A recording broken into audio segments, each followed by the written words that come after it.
Pemirsa, bulan suci Ramadan di Kota Palembang memiliki berbagai tradisi. Salah satunya bubur suro di Masjid Al-Mahmudiyah Suro yang memberikan sebanyak 500 porsi bubur suro disiapkan setiap hari untuk jemaah yang berbuka puasa.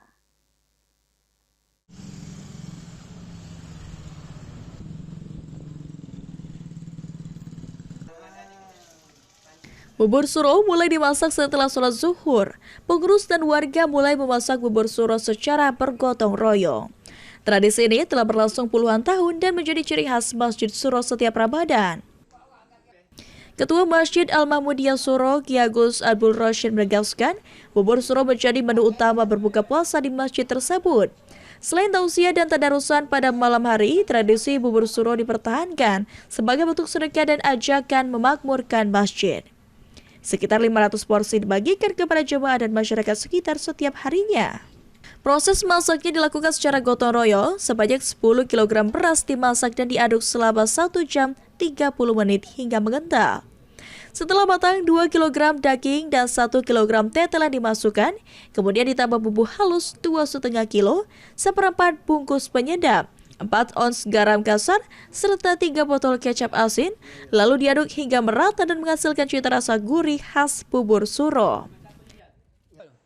Setelah sholat asar, bubur suro mulai dibagikan kepada jemaah untuk berbuka puasa bersama.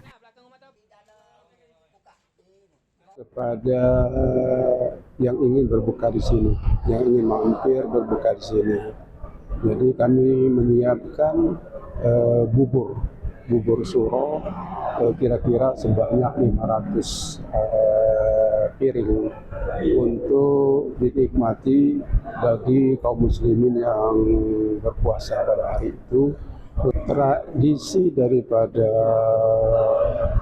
pembuatan bubur suro ini sudah berlangsung puluhan tahun, dilakukan oleh ulama-ulama terdahulu. Tradisi bubur suro di Masjid Al-Mahmudiyah Suro menjadi simbol kebersamaan dan semangat berbagi di bulan suci Ramadan yang terus terjaga hingga kini.